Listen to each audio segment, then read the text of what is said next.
This week, our guest on the How We Can Heal podcast is Dui Turner Mora. Dewey is a yoga teacher and a military officer in the United States Air Force. She's been able to bridge her military life with her love for yoga, mindfulness, and wellness to educate and awaken interest in healthy living.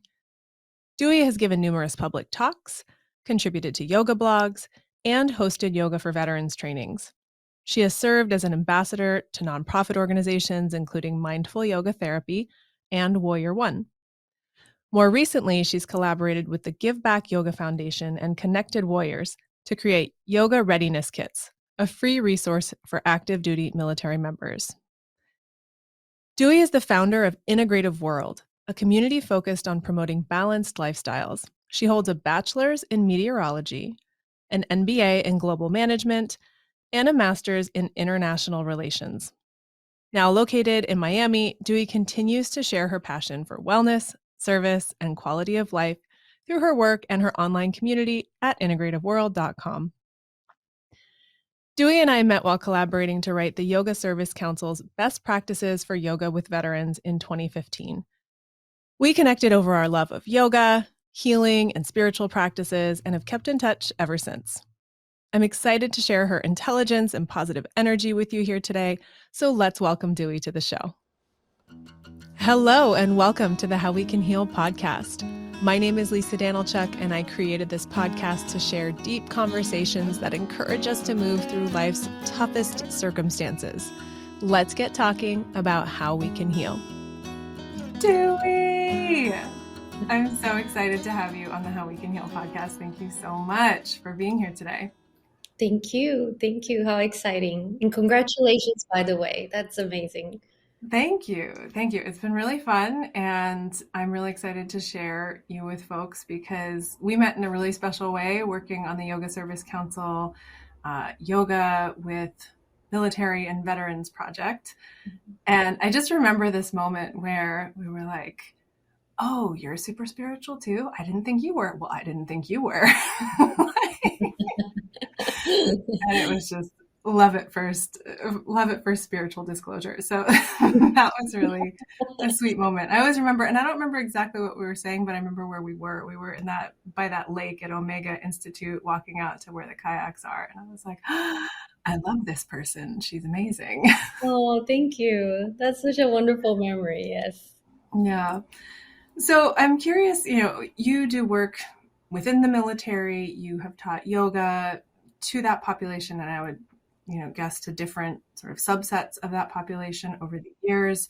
And I'm curious just how you got into both the military and yoga, and were those things separate or did that happen together?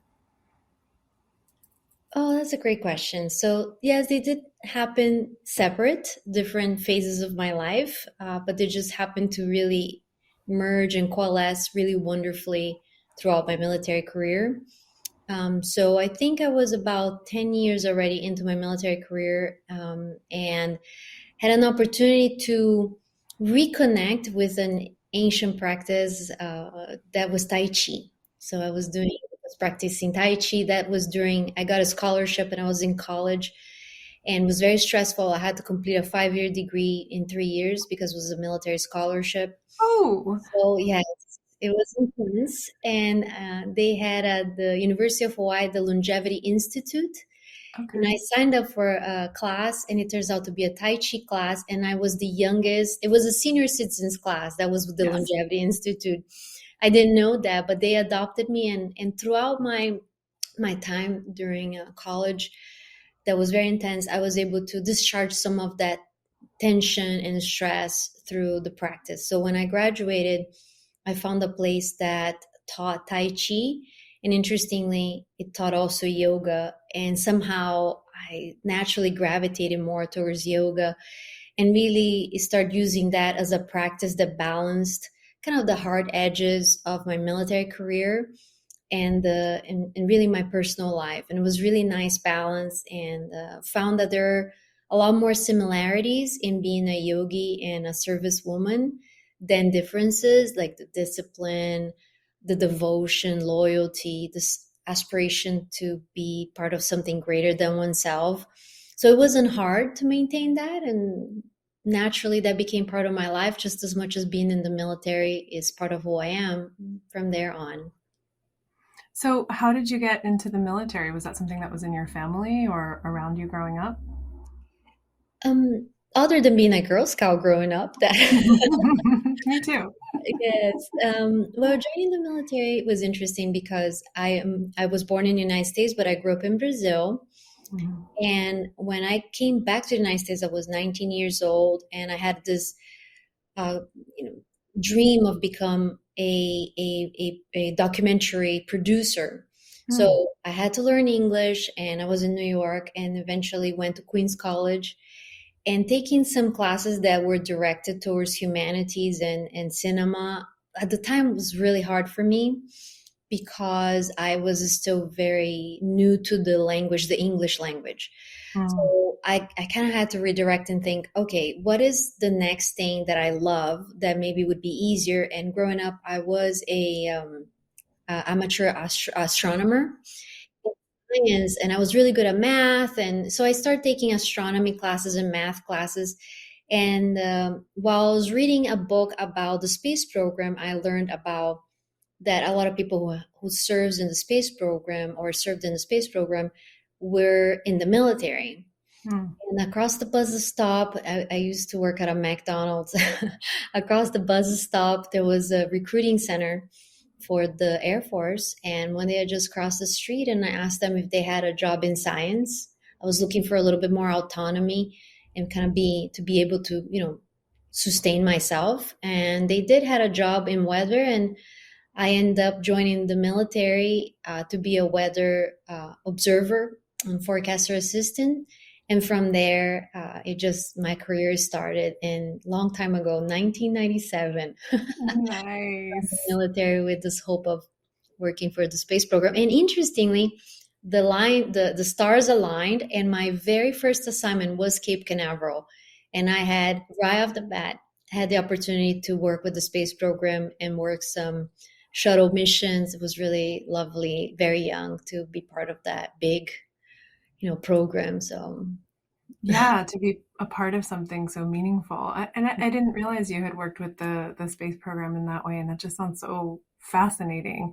And mm, your career has evolved to where now you're working more with women, peace, and security. And so, what does that trajectory look like? How did you evolve into this position? yes, so I came as an enlisted member, which means I didn't have much education at the time. I received the technical education, and then there was an opportunity to become a meteorologist through a scholarship, and that's what I did in Hawaii and all that stuff I told you. And eventually, further on in my career, there's an opportunity what they call career broadening that you can, apply for other jobs. And to me, growing up in Brazil, my family's from Colombia. I have a Colombian brother, a Brazilian brother. I was born in the United States. This career of foreign air officer is a whole different, new category. Was very attractive to me, and I applied to that, which is basically being a military diplomat. I was very fortunate to be accepted with the scholarship to the Naval Postgraduate School and became a foreign air officer. I worked all across Latin America and the Caribbean. And then eventually, 2.5 years ago, I had the opportunity to transition from that to a new position, which is the chief of the Women, Peace, and Security Program. And it was very natural because it is a military diplomacy type of a job where we're engaging with countries, with partners, militaries, and advancing the status of women within our security and defense forces. So it's just like this. It was never hard. It was just very natural and very fulfilling at the time. Now, Yeah. So, how does yoga fit in to your presence in the military, or just to your work life in general? it fits everywhere, and it Yes. doesn't. It must is what it keeps. It's what keeps me sane. I think that to an extent. Like it also helps me to keep the team together and not lose it. It's very right now the tempo is very high. We have congressional funding. We report. There's an attention. If you follow the news, there's attention globally for the integration of women and other, in minorities as well. But we focus predominantly in women, peace, and security. So the demand is very high, the tempo is very high, and being a mother as well and a wife, traveling a lot, I think yoga is what I can always carry with me and keep me grounded. It keeps me grounded as a mom, as a wife, definitely as a military officer.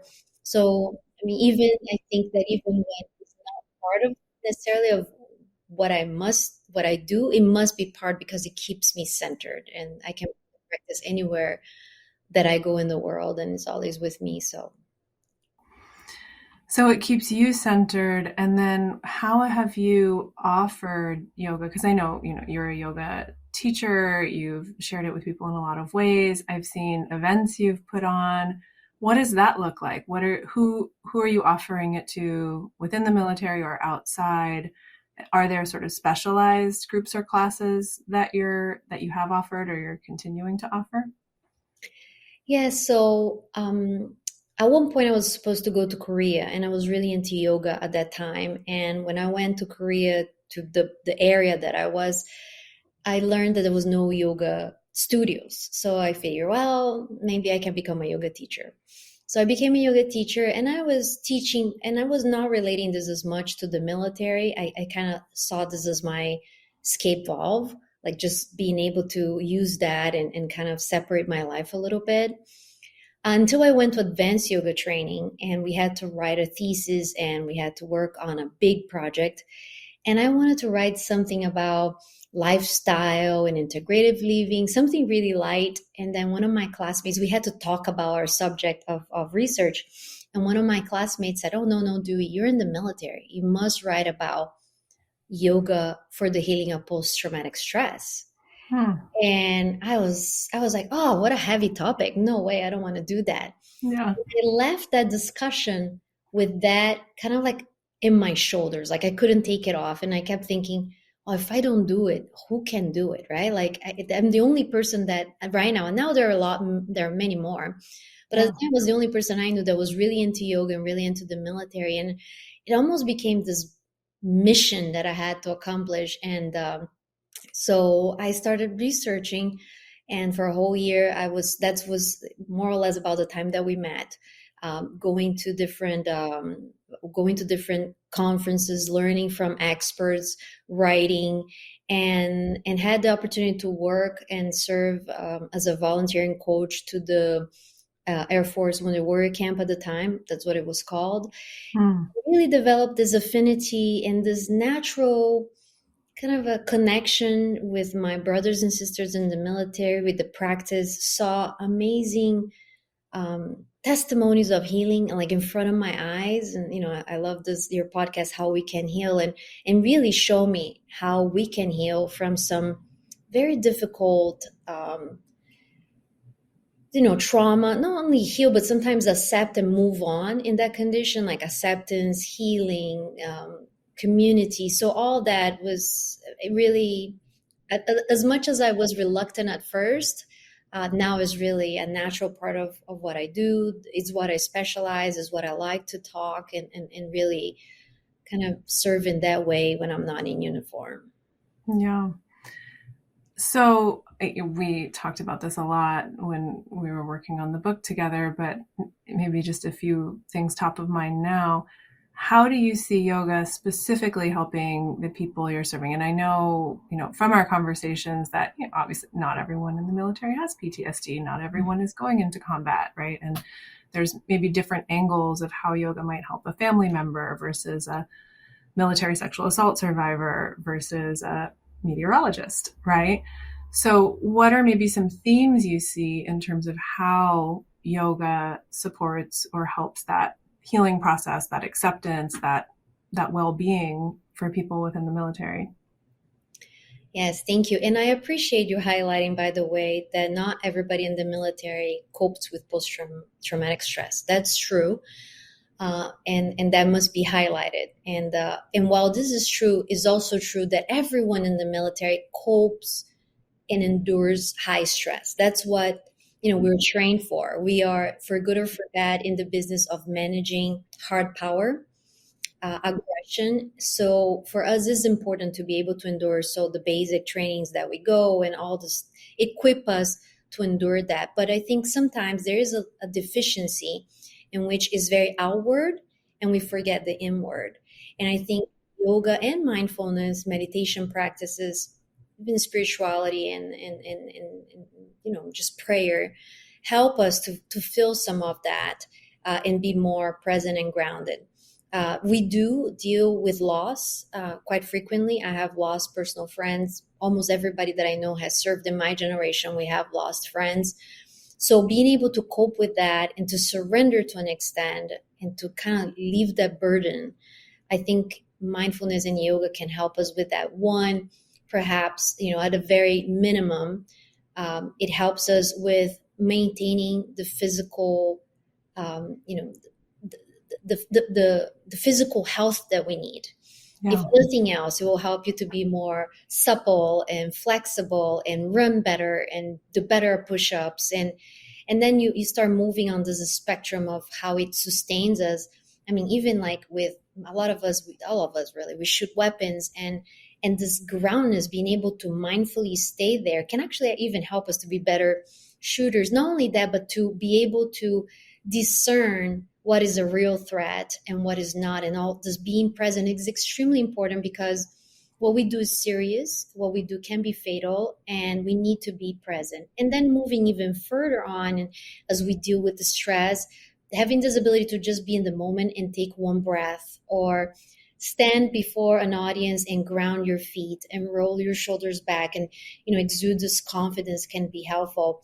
And even further in the spectrum, if and when we deal with adversity and loss and situations that are not the most optimum, perhaps we can return to a state of more like a groundness when we're taken off our axis by using some of our techniques, right? Some of the breathing, some of the postures, some of the just really quieting the mind. I think that can be very helpful in the midst of chaos to find or look for this centering.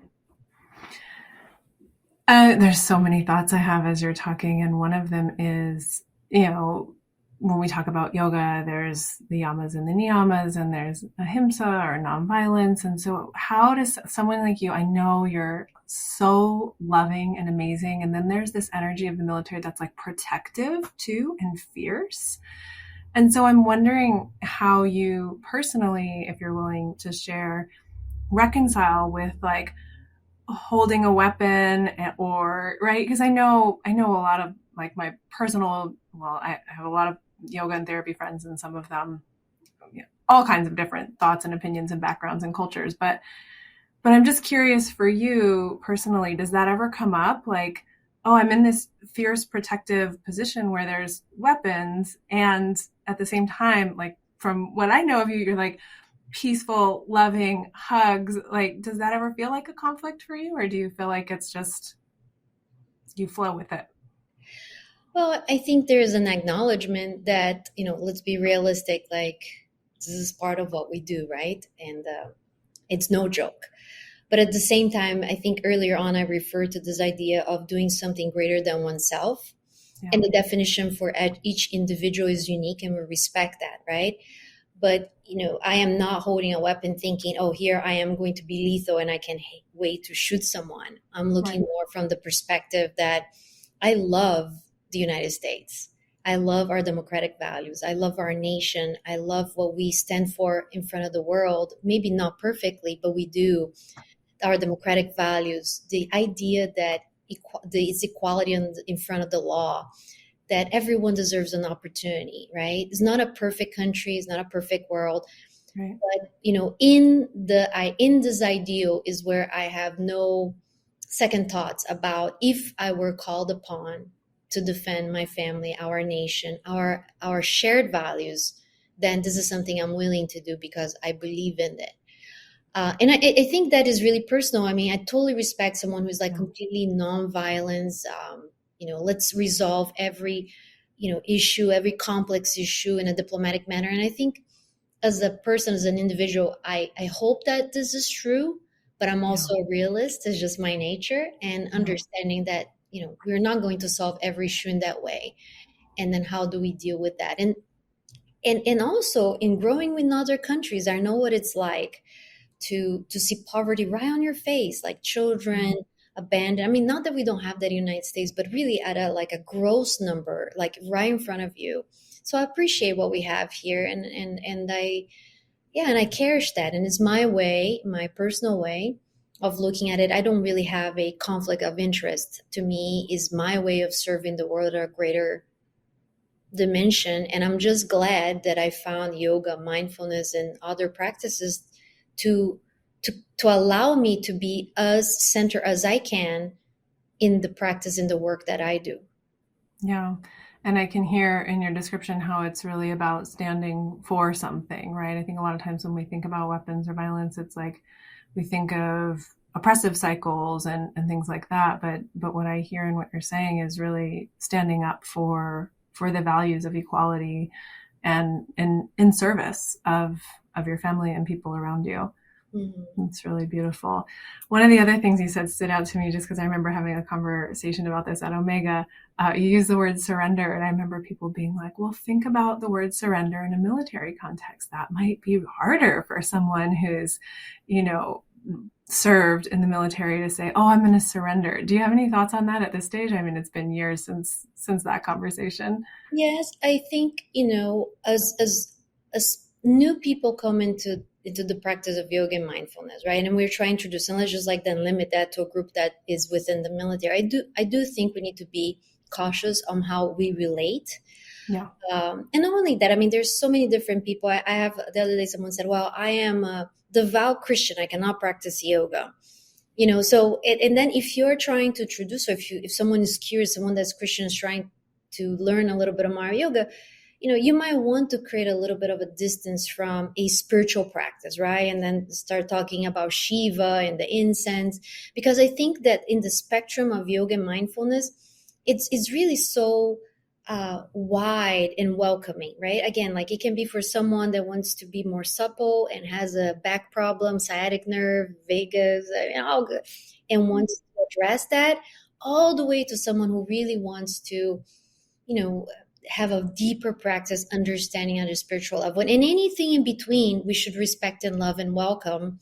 That's part of being a good yogi, I suppose, is being empathetic and accepting of how it is.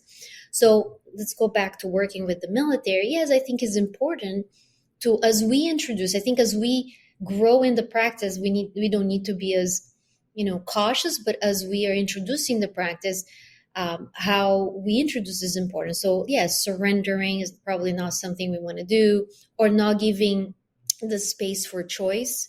Now, what I want you to do is to move your right foot towards the front of the mat. So it's more invitational is important, so that the veteran or the military person feels in control a little bit of that practice, right? Yeah. I think that is not only for the military, it can serve many other different communities, but if you're ready, if you like, let's bring the right foot towards the front of the mat. It's very invitational, it's neutral.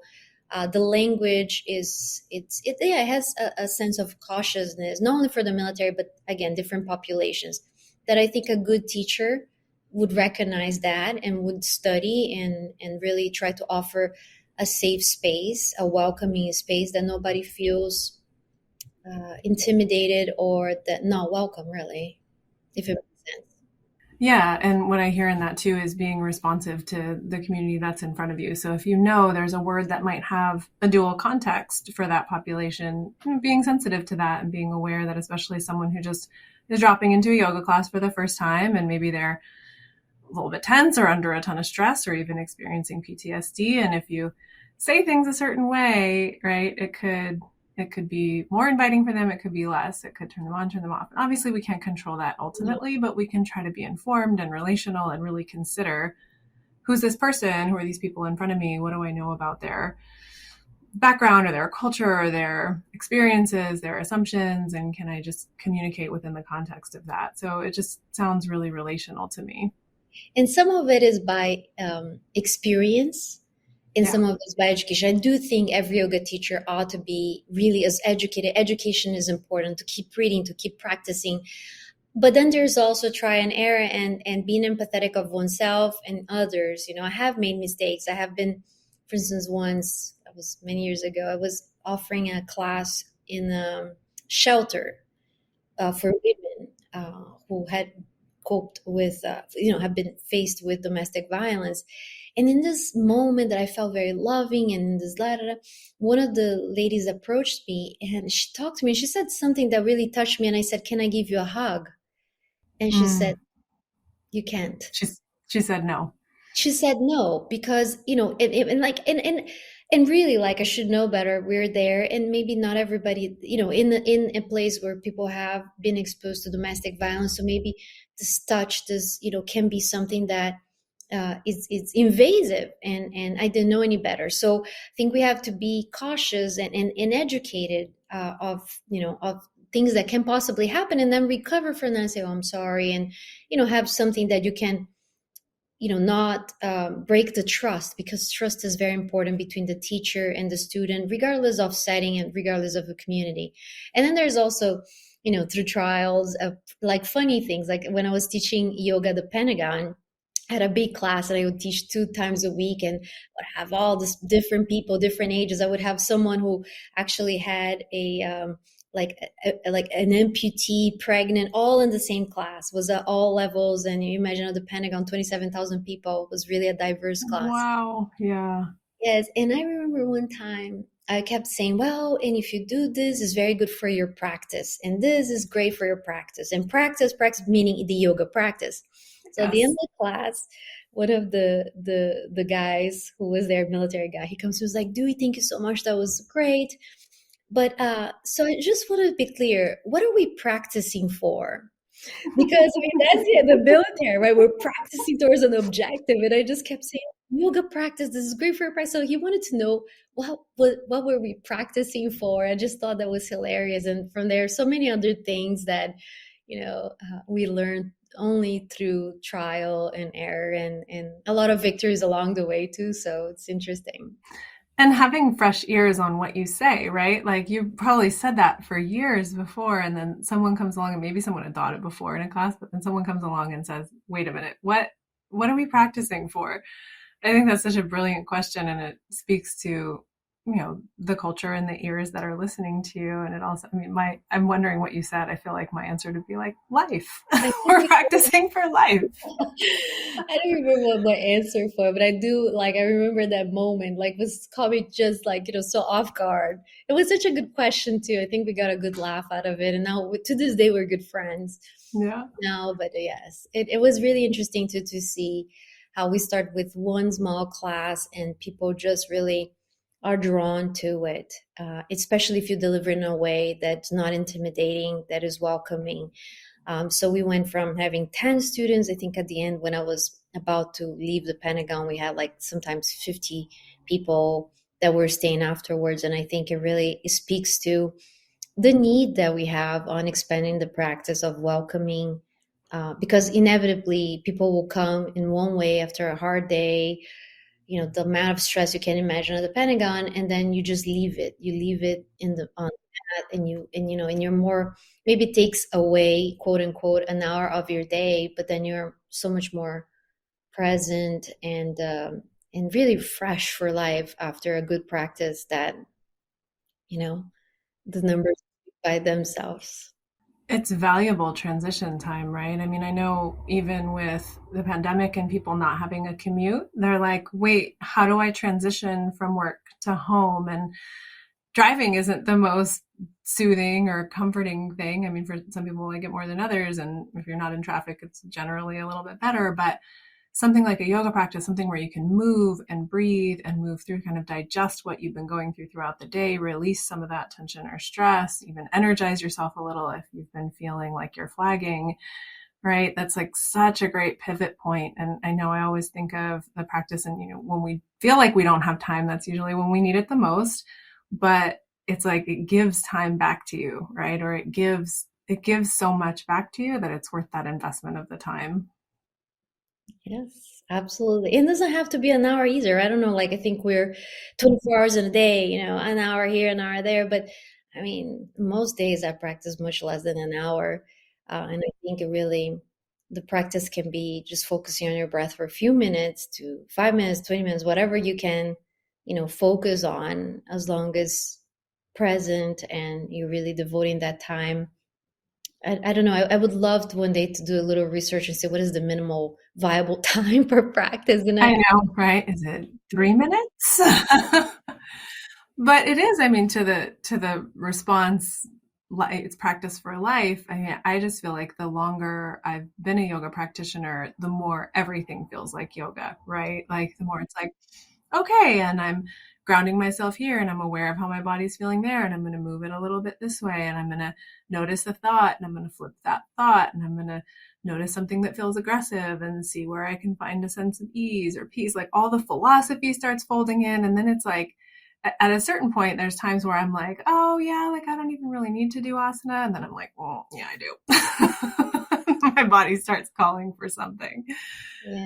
Yes, Yeah. practice, it becomes part of everything. And then like now as a mother, it's so cute to see, like I do teach it to my children, Yeah. especially like mindfulness, like take a deep breath and let's think about it. And I have like them, like when they go grounded, we call it castigo, which is in Spanish, being like grounded, I suppose. And I say, look outside the window, look at the trees, and think about what you have done. And then I come back, and then they taking breaths, and they're like, I'm calm now, mom. So to me, I think those are, for good or for bad, not a great, I mean, not a perfect parent for sure, but, instilling in them these techniques that you can self-regulate, even though they're little. It's pretty incredible to see how they go from a terrible tantrum to just being there with them. Like today was one of those days, like, being there, there's a meltdown, and you put them down, and then meltdown, and then eventually they calm down, and they know, they're like, Mommy, I'm calm now. I'm like, okay, so let's talk, Papa. Yeah, I think that's wonderful that they will grow with a little bit of that in them. And that they have that language. And even, I had wanted to say earlier when you mentioned the going in for the hug too, where it's like just being able to ask that, like that, I feel like there's so much in the approach too. So just being able to offer breaths to your kids, to have that language of calm or whatever other words you use, whether it's tense or angry or frustrated, right? Like when we have language and we can use that in those exchanges, like, can I give you a hug? No. Oh, well, that just averted a whole, potentially really upsetting experience or awkward or whatever else. And same thing with a child that's having a tantrum. It's like, okay, well, if you've had some of these conversations and you've modeled some of these different ways of communicating and also normalizing, like it's okay to say no to a hug, it's okay to get upset, this is what we do, we take a few deep breaths, we blow out the birthday candles or blow bubbles or whatever little analogy works to engage. And then they're like, oh, okay, I'm calm now, mommy. Hmm. Right. And it's so beautiful that they can communicate that to you. I'm wondering if there's anything you find yourself repeating a lot when you're teaching, and that might be in a yoga class, or this might even be with your kids, where you just like going back to basics. It sounds like grounding. Did you say castigo? Castigo, yes. Castigo. Yes. Punishment. I mean, such a hard word. Punishment. So castigo is a little softer, and, we just use that. And castigo. And they're like, no, mommy, castigo. Yes, castigo. Go breathe in your room, look at the trees. Come Go back. breathe in your room and look at the trees. That's the punishment. But, and also, like, I think it's funny as a parent, interesting actually seeing, that evolution of emotions, but we're not too different as adults, right? Yeah. And yeah, I think with the practice too comes this level of empathy. It's okay to feel angry. It's okay to feel mad, sad, and allowing it to express itself in a way that's healthy, and then not stay stuck. I think, earlier on you were asking me what is some of the benefits for the military, and I think it's having this awareness is okay to not feel okay, but there are also ways that we can move on from that territory, and then adjust, course adjust, and then come back to our axis. And I think those are tools that really help anyone, but again, in particular, people who work in high stress, high exposure, high stress jobs. It can be very valuable. Yeah, absolutely.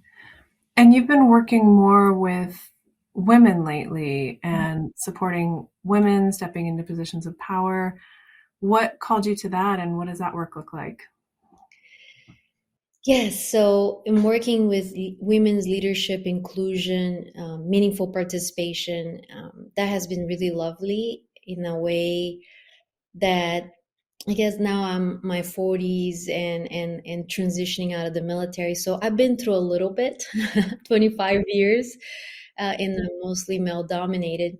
And I am fortunate that I've done well, despite of being Latina, being woman, being, and looking back, I think that there are things I can share. So I gravitate towards this in almost in a way of mentorship and in trying to evolve the status of women in a positive way.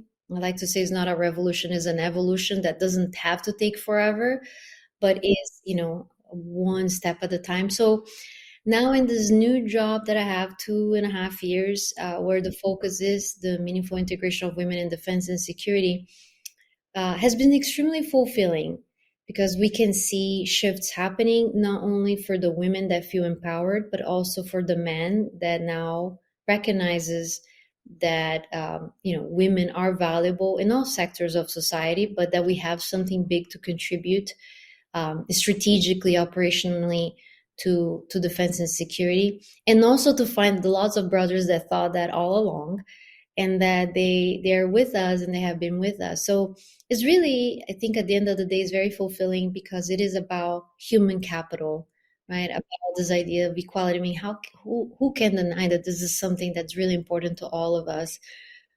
So being part of this engine that's trying to do this positive work is very fulfilling for me. And it's something that I hope as I transition out of the military, I can continue to do. Yeah, you're making me think too about I've been involved with the UN through a nonprofit that I've volunteered with for years. And there's the Commission on the Status of Women, and there's often these gatherings where people are talking about, exactly what you're talking about. How do we have meaningful inclusion in conversations? How do we, you know, build something together that feels more equitable, that feels ideally positive for everyone involved, and people are always looking for those win-win situations, but they're also really advocating for places, and especially because it's the UN and it's global, places in the world where there's not access to education or there's, real atrocities happening. So I'm wondering if there are any challenges that stand out to you from your perspective. And I know you can't speak so much to things that are within your role, but what are some of maybe the general challenges and places where you see movement happening and you're feeling some hope? Yes. Well, I think challenges obviously clearly is some cultural changes that we need to see. Where at one point, we define the role of women in being traditional, and the wife or the spouse or the secretary or those types of things, which is totally okay. I actually been and I am a lot of those roles: mom, wife, secretary, chef. Mm-hmm. But at the same time, too, that talent does not have gender. And Yes. that when given the opportunity, men and women can blossom to the maximum. And then I think this is probably what gravitates so much is the human potential. Is Yeah. the human potential, and that you can take someone regardless of background, regardless of country. I mean, regardless of gender, and given that chance, that person can blossom to be a real contributor to society, a real game changer. So that's, I think, is this is spirit of seeing the development of a human being to its maximum potential for what creation for good or for bad has done. It's just very attractive to me, and it's very empowering too. So one, some of the challenges, yes, is like culture often is a problem. Old definitions of roles, this like uh, closed lenses of what women and men should be doing. Because I mean, my husband, he is just engaged in the household as I am. I'm very fortunate. He's like super engaged with the children. Dishes are like no brainer. I mean, we don't have any of that stuff that, you know, guys don't do that. I mean, he does everything. So it's nice that there's this equal field, and he likes it too. He loves being a dad. So why not? Why would we center him in the guy who needs to be hunting all the time and not with us? So fortunate in that way. So there's this the cultural thing, but there's also, I think, a little bit of us. And I need to be honest, I think that women sometimes we subscribe to that too. I have Oh, yeah. subscribed to that too. Like when I was pregnant in the military, it's really weird to be a military person and pregnant because you're wearing a camouflage, and pregnant women in camouflage really does not match. And Oh, wow. you know, Yeah. you're just second guessing your identity of being this warrior, this military woman for a long time. And now I have this, in my case, I had two. I had this baby growing in my belly. So it's an identity crisis in a way. And I honestly thought that once I became a mom, because after you have the babies, moms know that you just don't have babies and there we go. Like you have appointments, endless amounts of appointments.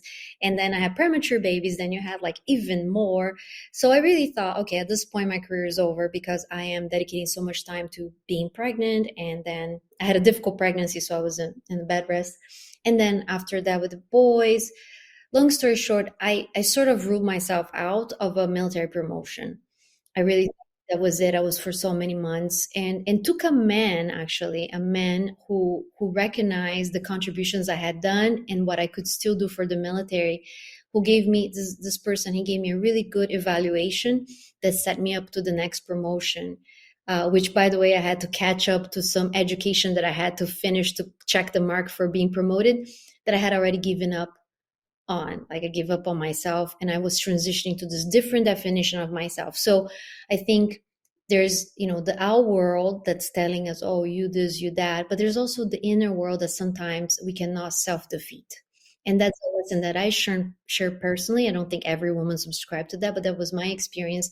And I have seen in other women that, for one reason or another, we don't take the seat at the table, right? We come to a meeting and there's a bunch of guys at the table and you just take the second row, or you have an opinion and you don't necessarily voice it, or you're afraid of coming too aggressive because you don't want to be that lady who is, so it's a balance of growing outwardly and posturing ourselves in a way in the world that recognizes our potential, and is also the world looking at us and saying, here's someone, a human being that's amazing and should blossom. And so balance. Yeah.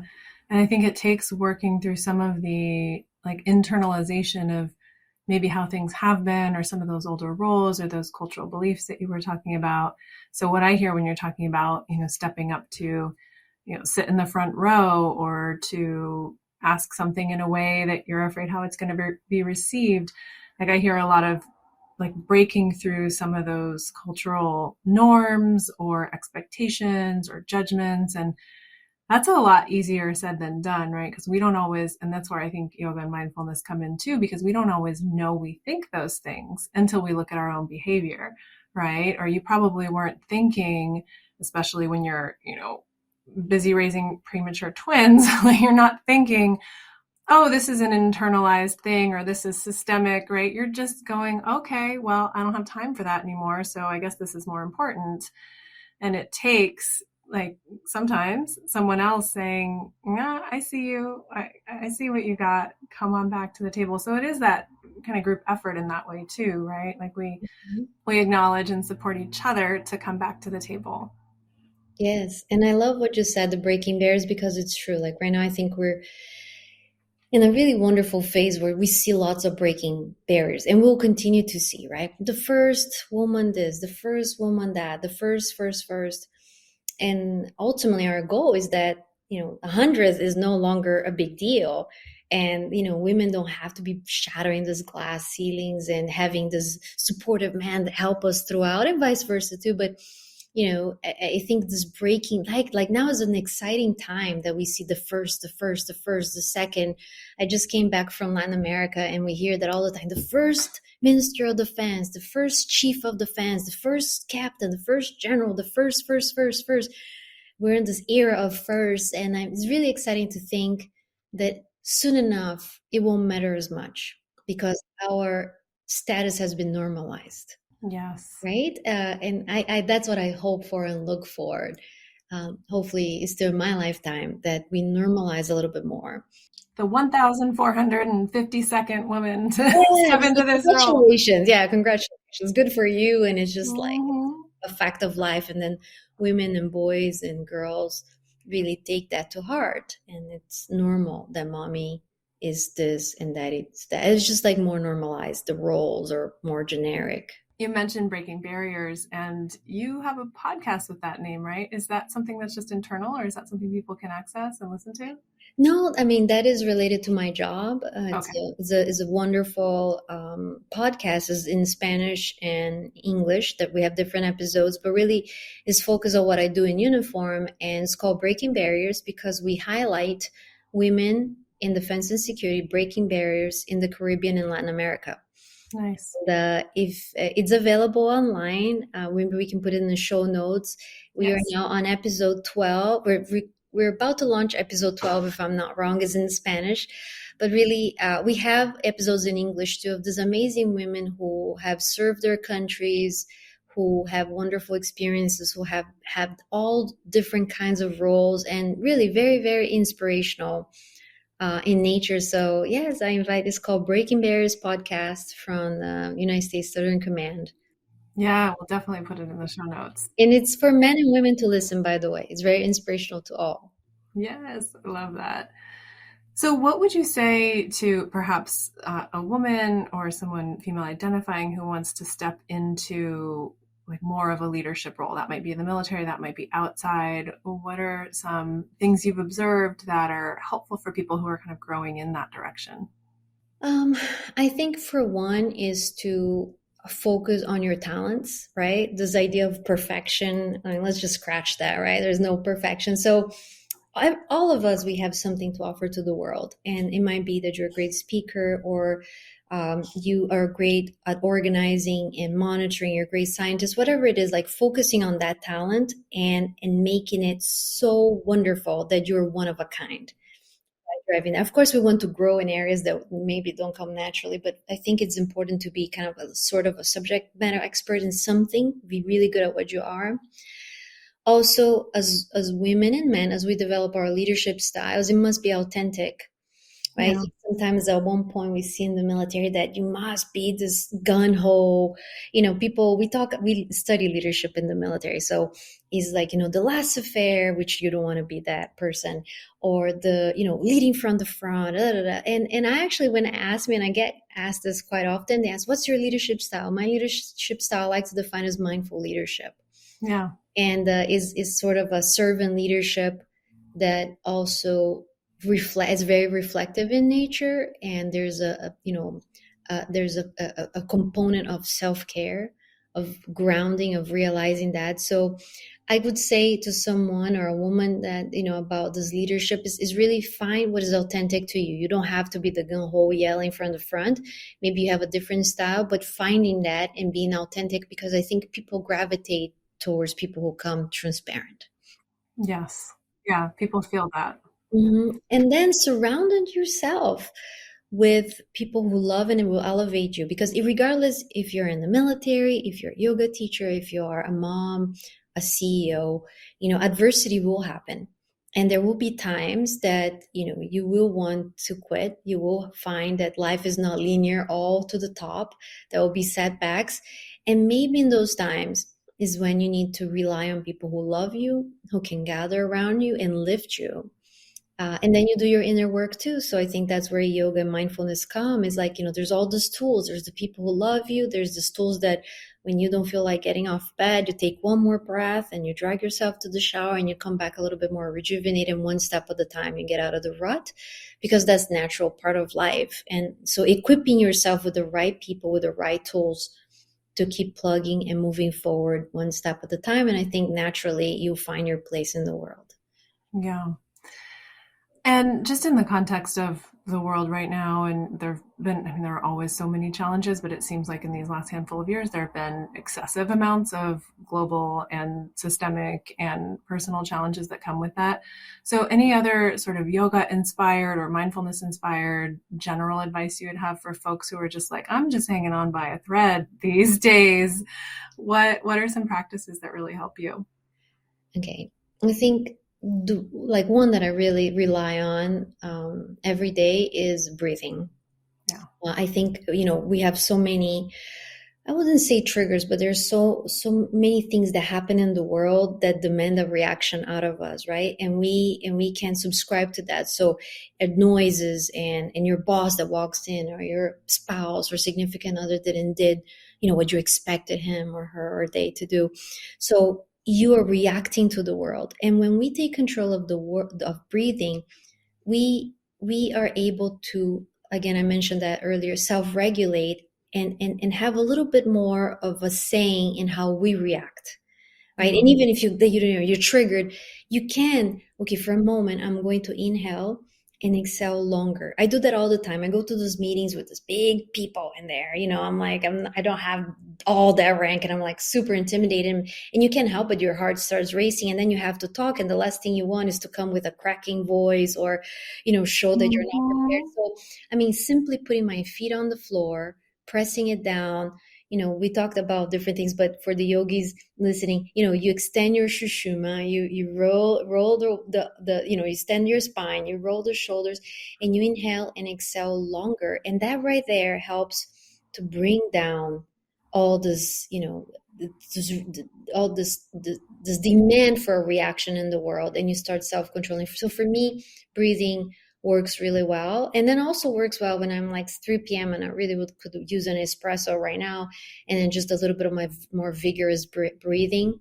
So I think the breath gives us an opportunity to respond to the world in a way that we have more of a saying than the world just demanding of us a response. So breathing for one.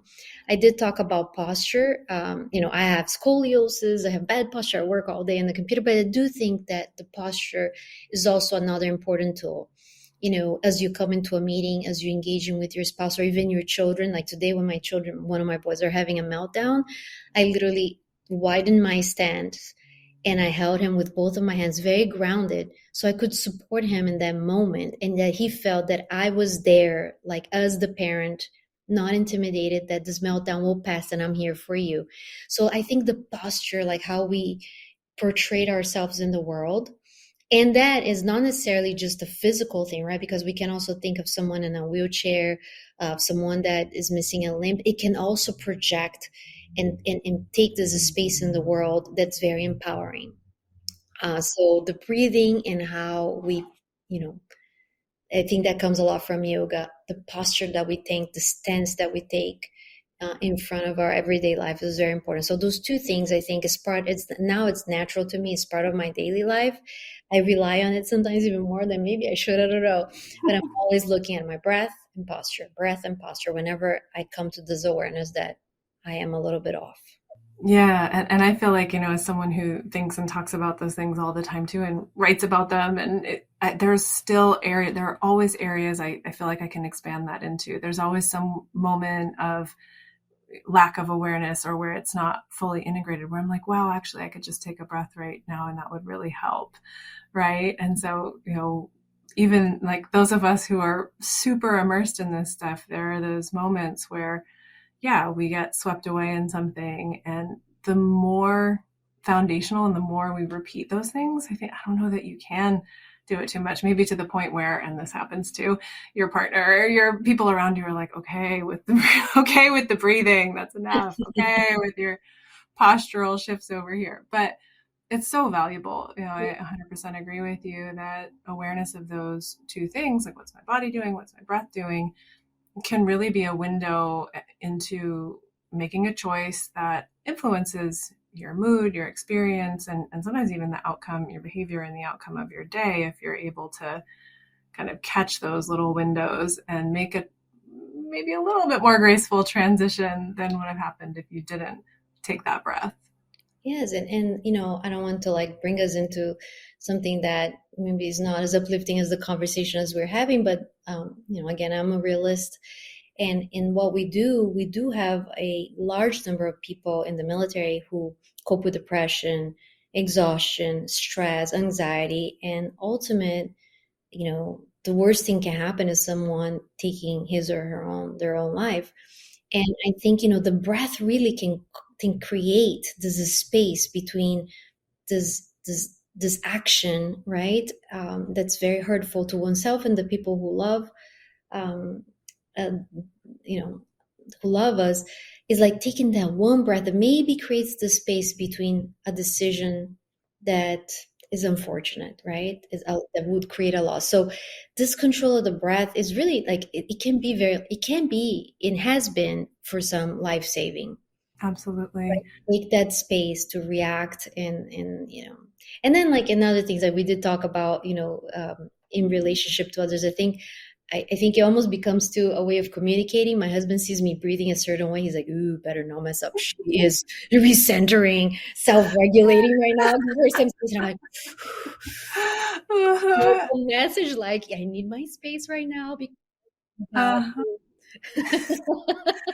Alex is the same way. He's like, what was that breath about? And I'm like, I'm breathing. I'm taking care. Like, I'm not doing anything. He's like, oh, I know you're upset because of how you're breathing. I'm like, okay, but I'm taking care of it. Give me a minute. It's all right.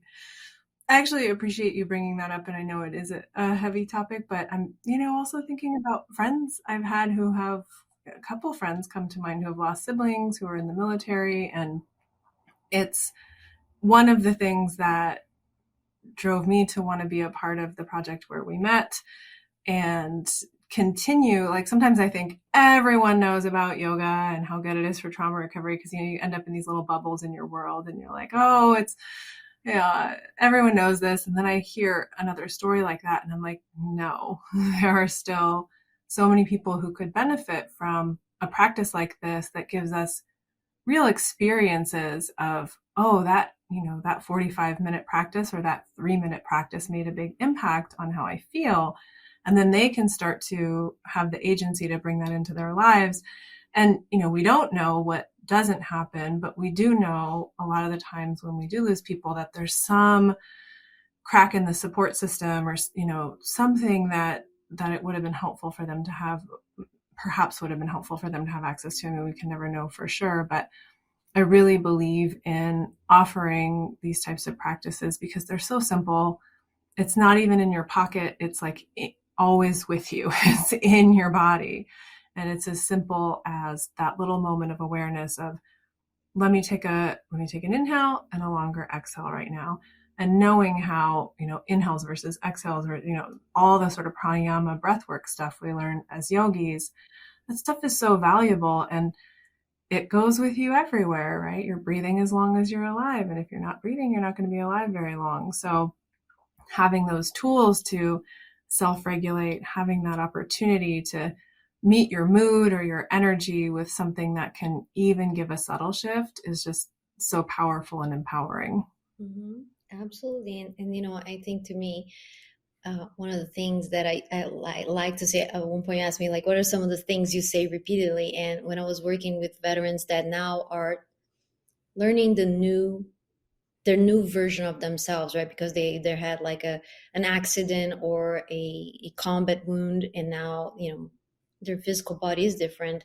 And so I would get like, wow, I cannot practice yoga because don't you see, Dewey, I'm missing a limb or this. And I was like, well, if you're breathing, that's the only requirement. So it doesn't matter if you're breathing, you can practice yoga.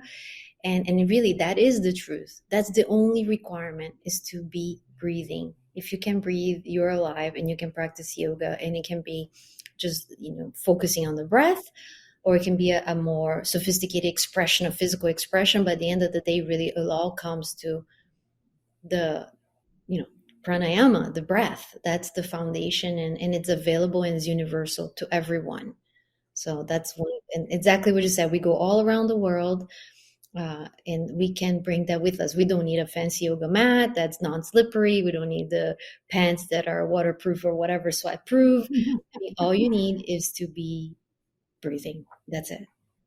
Right. And if you go back to some of the ancient texts, some of the Indian texts, you just see people sitting mostly. And like the really early yoga stuff was just find an asana, find a seat. Right. And I know sitting is problematic for some people. You could be standing, you could be anything, you can be lying down. Right. But it's more about that mindful observation of self and experience and that opportunity to tune in and regulate. Mm-hmm. For sure. So I always love asking this question at the end. What's giving you hope right now? Oh, what a wonderful question.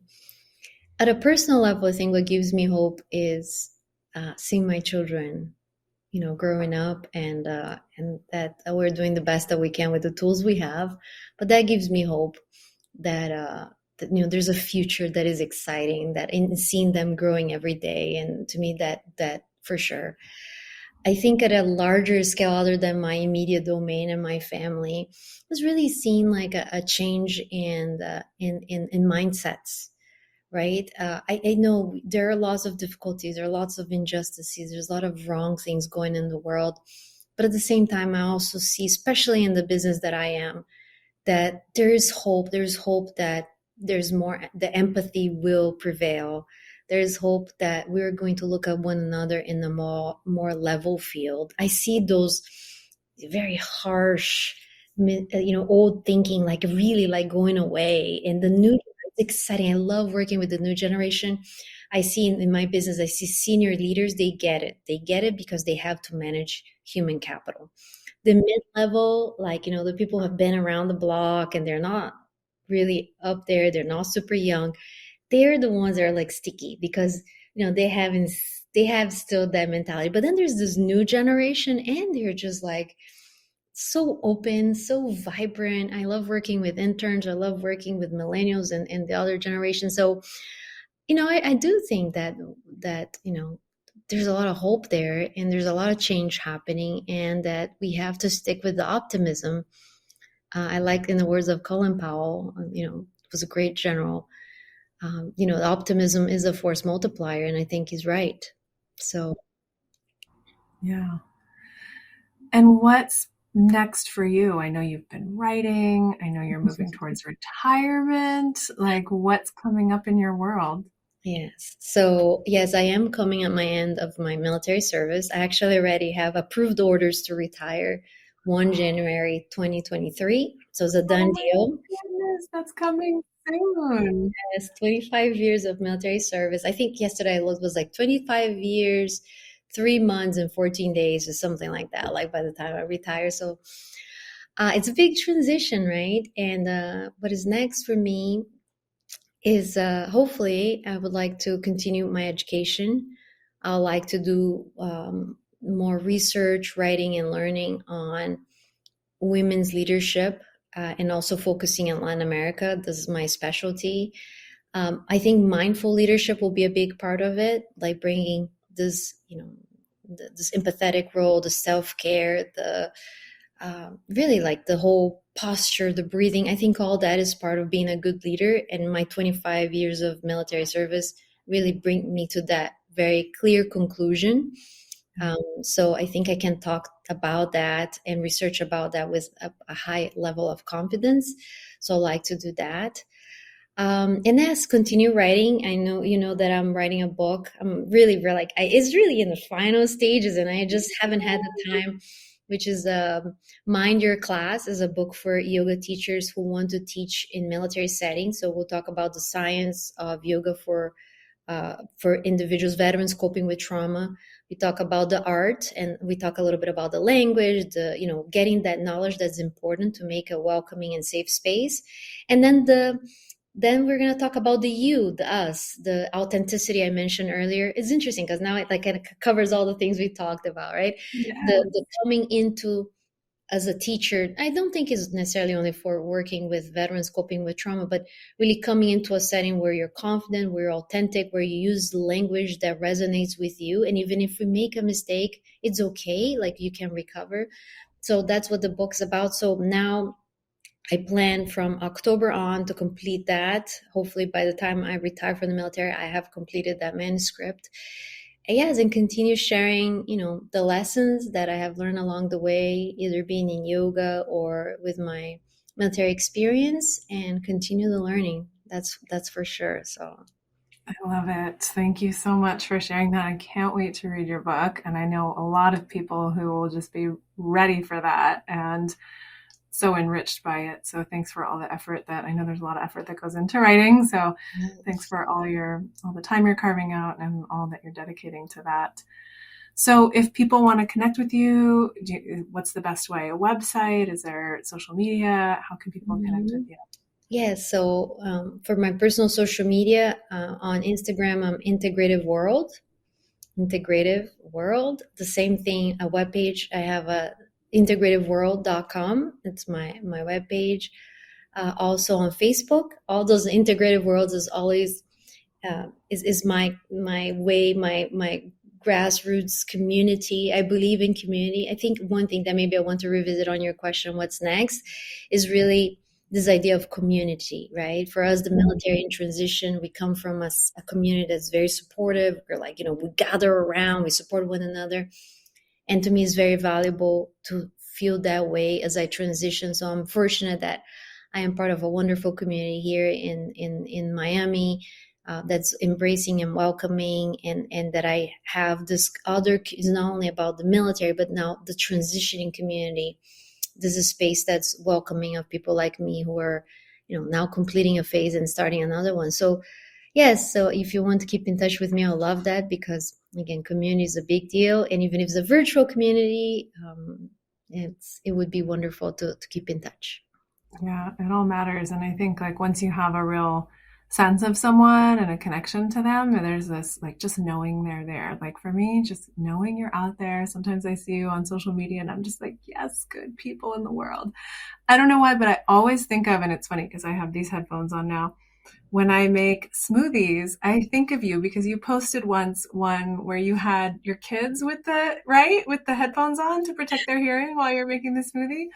And I was like, brilliant. I'm like, just like thinking of the levels of health there. Like, not only are you making this green smoothie for your children, but you're also protecting their hearing. Like, so smart. Yeah. So I think of you when I make smoothies. Yes. Oh, thank you. Yes, that's one way we post sometimes. Now I'm actually most active on in LinkedIn. That's my name, Dui Turner, just because I'm so devoted right now to the work I'm doing. I think I'm on my very last a stretch of this long run. And so I have been really focused on my military job, and a lot of what I do with leadership, with connecting with women across the hemisphere, all that I communicate through LinkedIn as well. But I think I will naturally, leave that alone a little bit and then focus more on my integrative world, which is what is next for me. So Nice. I love it, Dewey. I'm so glad you exist in the world. I so appreciate that you are maximizing your human potential, because it's beautiful to observe and be a part of in these moments when we connect. And I really hope we get to see each other in person sometime soon, because, it was just really special to get to spend that time with you in New York. oh, thank you. Thank you, Lisa. Thank you for this wonderful podcast, your message, the work that you have done. I think in a way it's easier for me because I'm in the military and working with the military community, but I really honor and admire people who are not part of our community necessarily, but that extend their support, their knowledge, their arms towards us. So for me, it's very valuable, and I know you do that. You continue to do that, and not only for the military, but I mean, this podcast is a wonderful way that so many people can be reached and have this idea of, yes, we can heal ourselves as a community, as individuals. So I would, wouldn't be a little cliche here, but I salute you for that. Yes. Oh, I would like, oh, my dad tried to teach me once. Was that okay? Yeah, And was it wrong hand? I yeah, don't there's a know. way. Yeah. Yeah, I don't, I'll let it go. I'll leave it to you. I'll leave it to the We'll do a expert. personal class next time we see each other. There we go. Perfect. Well, Thank you thank you so so much. much for coming on the show, Dewey. So Thank appreciate you you. coming Thank here. you. Love you. And thank you to Yes. the audience too. Stay Love in you too.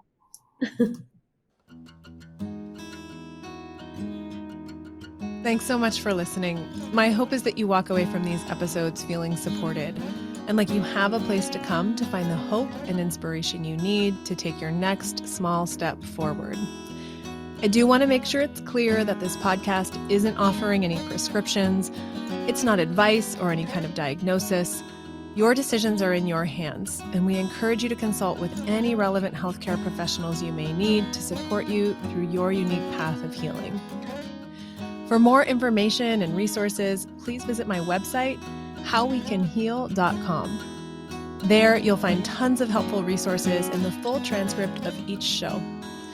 You can also click the podcast menu to submit requests for upcoming topics and guests. Before we wrap, I want to send thanks to our guests today, to Christine O'Donnell and Celine Baumgartner of Bright-Sided Podcasting, and to everyone who helped support this podcast, directly and indirectly. Alex, thanks for taking the dogs out while I record. I'd also like to give a shout out to my brother Matt. He passed away in 2002. He wrote this music and recorded it, and it makes my heart so happy to share it with you now.